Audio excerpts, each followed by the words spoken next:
I have this kind of funny fantasy. My dad's a choir director, and when the energy in the room was lagging, he would like make people stand up and turn and rub each other's shoulders and chop each other's backs. So I had this sort of funny fantasy that I would stand up and make you guys do the same thing, but I think it might be sort of creepy, so I'm not going to do it.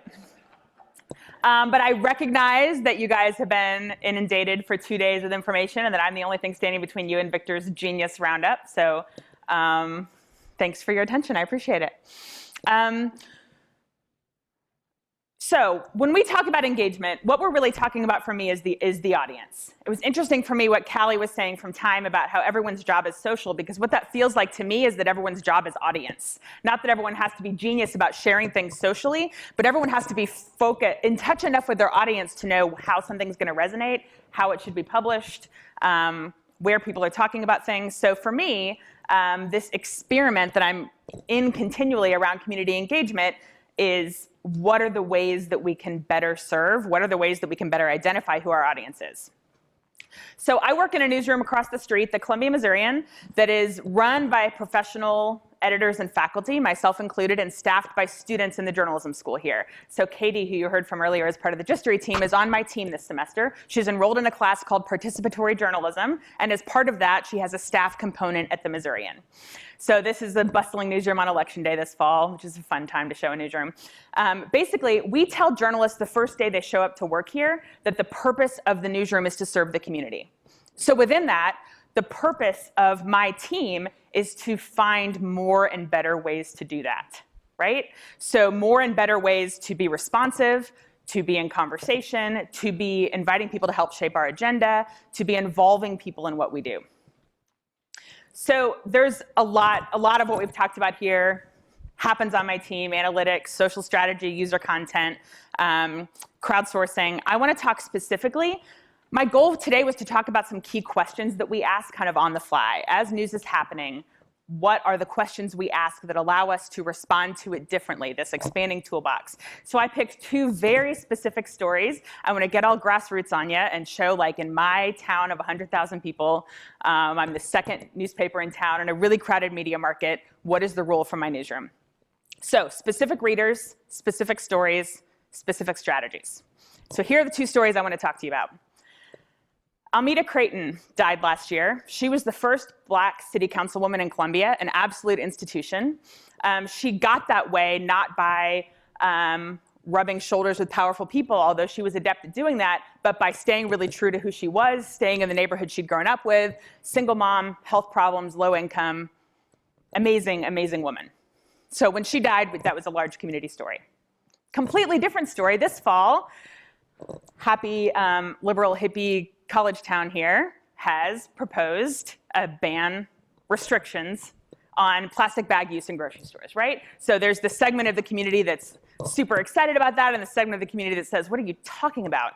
So these are the 2 stories that I want to walk you through, okay? The plastic bag ban was just last month. Almeida Creighton was a little more than a year ago. So when stories come up, not every story, not every day turn, but stories that matter, we ask questions that have come up a lot the last 2 days. Who's already talking about this? Where are they doing that, offline and online?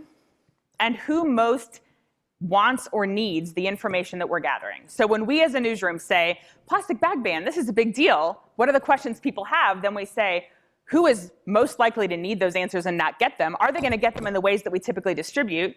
And whose voices do we need? So when we talk about the audience, I often show a picture of a funnel, because at the top of the audience is very often like all the people of Columbia need to know about the plastic bag ban. Everybody cares that Almeida Creighton died. But as Rami was saying yesterday about his concentric circles of people that things matter to, I'm really, really interested in forcing ourselves to say, yes, but really, who do we most need to hear from? Really, who needs this information? And coming up with ways offline and online to reach them. So, Almeida.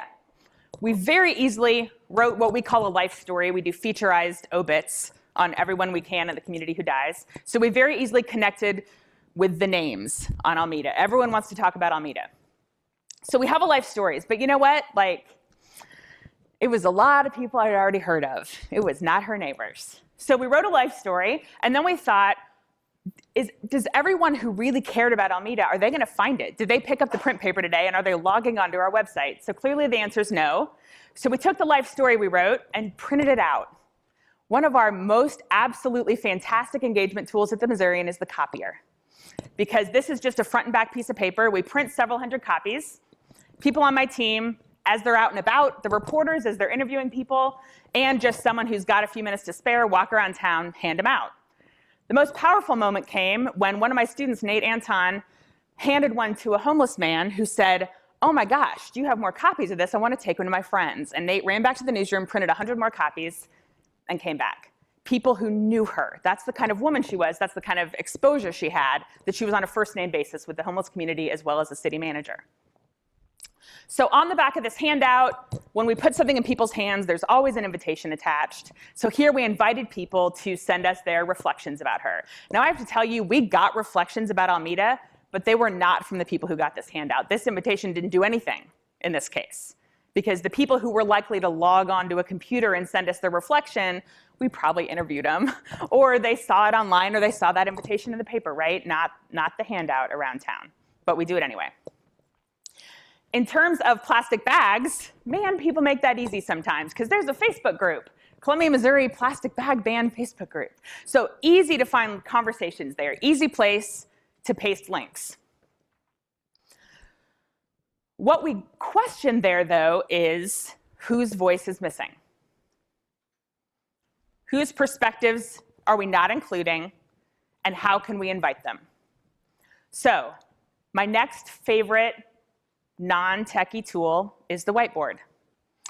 What we did with Almeida is cheap whiteboards, print out a piece of paper that says, "Almeida, thank you for." And as we were handing out her life story, we asked people to write on the board what they thanked Almeida for. Now, we got several that were just like this, people who didn't necessarily have anything special they wanted to say, but they wanted to be a part of it. We had some people who didn't want to be pictured. We had people, we had one man just write a period because I don't know if he could write, but he wanted to be a part of it. So these are not people who are going to respond to our email address inviting submissions, right? So what we did with those is put them in a Facebook album to start with. There was also a blank one here people could download in the Facebook album, but nobody did that at all. So we put them in a Facebook album, invite people to tag themselves. Some of the people who showed up at her funeral, we got. Some of these ones at the top are from outside her memorial service, and some of those people did tag themselves. The people we found in the park near downtown did not tag themselves. But there were dozens of messages, and here's the one I love the best. Miss Maddie, who works cleaning the public library at night, she's a really great woman, and she and Almeida have known each other for a long time. So she says, "I'm thankful that God bless us with you to be the first woman who is Black to serve on the First Ward Council, and the work done for the community you will greatly miss by many people. God bless you and your family." So on the scope of what gets included in journalism, that didn't show up. As a reporter out interviewing people, that does not make it past the polite 5-minute interaction. She said nothing unique. She said she's not particularly eloquent. But man, when she writes that and looks into the camera, it just gives me goosebumps.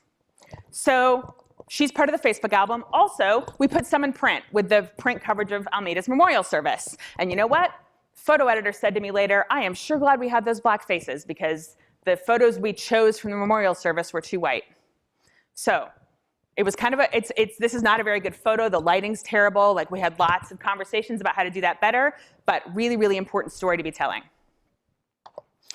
In terms of what voices we were inviting on the plastic bags, we had a lot of ways we were going after that, a lot of conversations we were asking. One of them was, we're curious about how our community uses plastic bags. Here's one who tells us she uses them to line her trash can. What do you do with your plastic bags?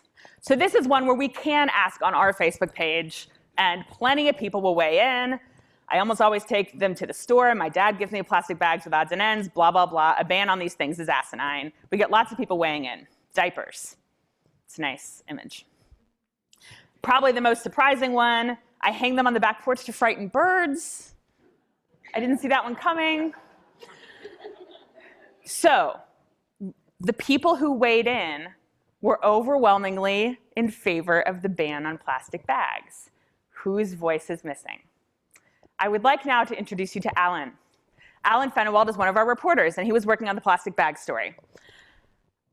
I'm going to pause for a second to talk about that Guardian chart from the presentation earlier. It's hanging on the wall in my newsroom. The idea that we get people involved before publication and stay involved after publication.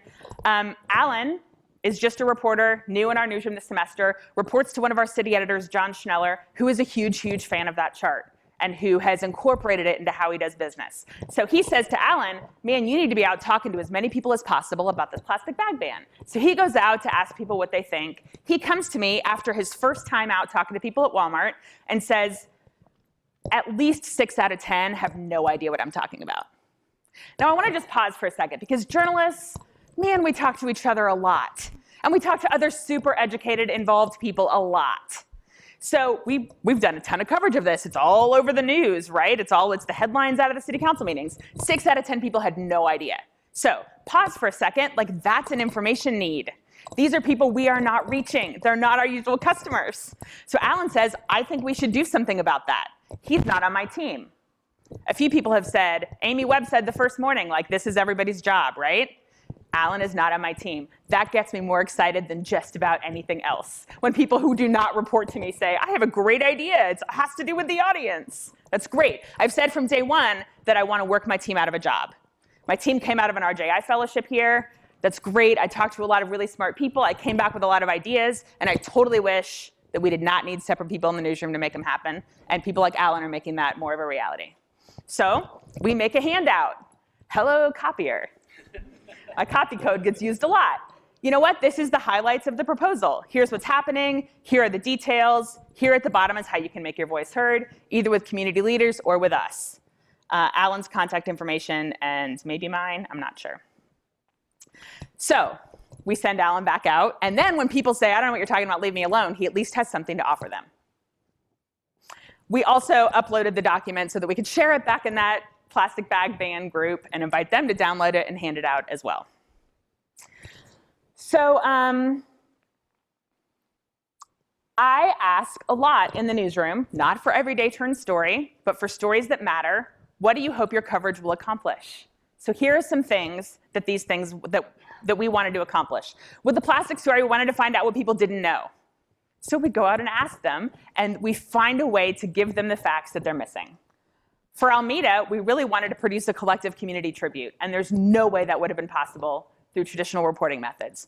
It was probably 50 or 60 faces that we had of people who wanted to thank Almeida, and I mean, I maybe can think of 1 or 2 of them that had special enough quotes that they would have made it into a reporter story. Otherwise, all the efforts of going and talking to people would have been lost.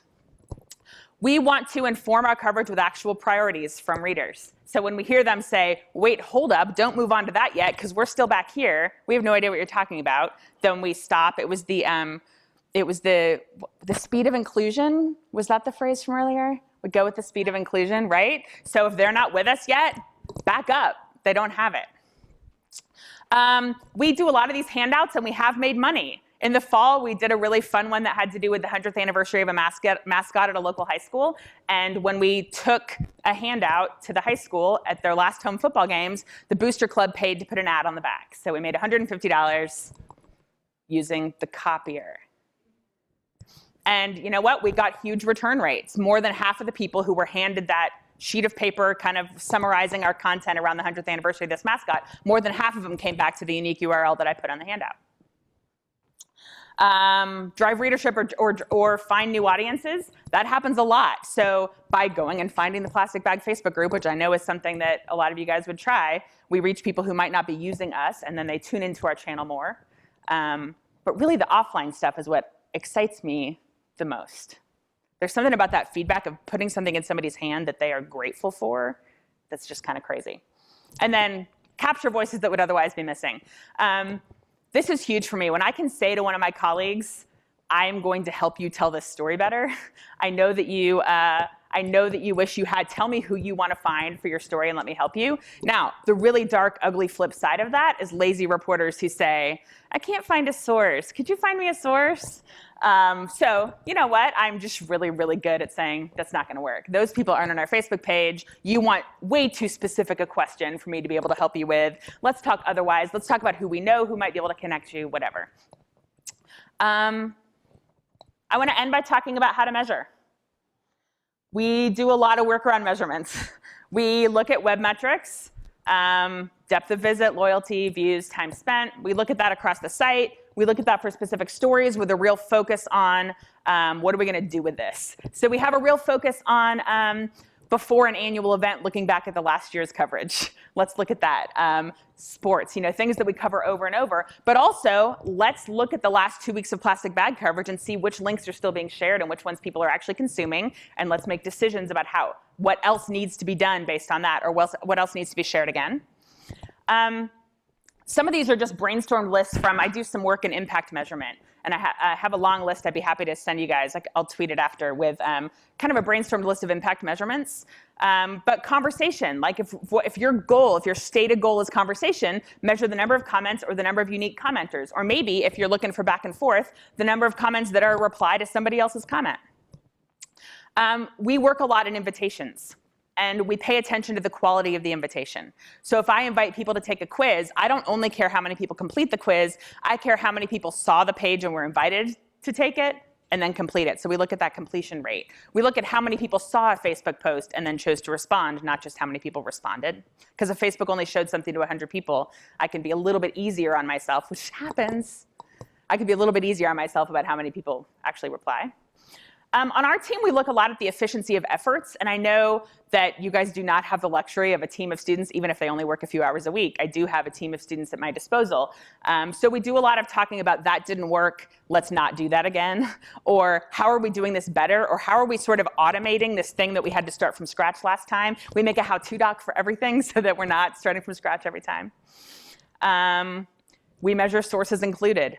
Man, I can look at that Facebook album from when Almeida died and said, these are people we would not have had. And that is absolutely a return on our newsroom's investment.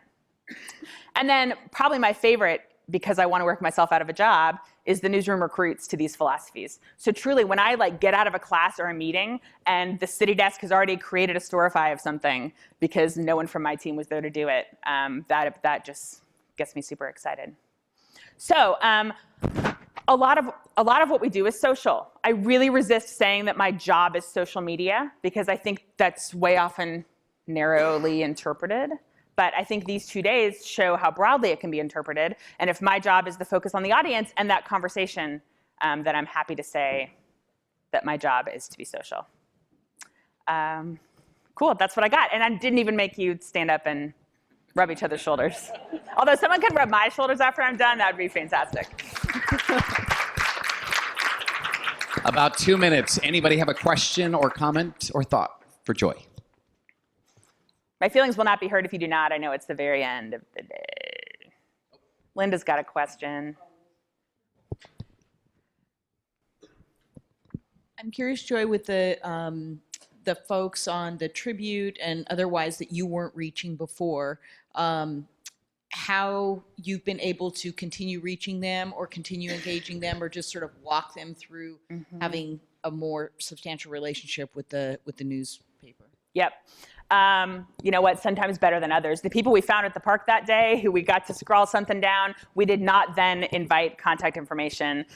We always have something with us we can put in people's hands so that if they want to connect with us, very often it'll have my face on it or something really personal. So we leave people with something so that they know how to follow up with us. We don't collect their information a lot of times when we're out in the field that way. We do run a section of the paper called From Readers that's basically our user content section. And we have some systems in place to keep in touch with people this is a weak spot of ours that I'm working on in order to invite them to submit again and that sort of thing.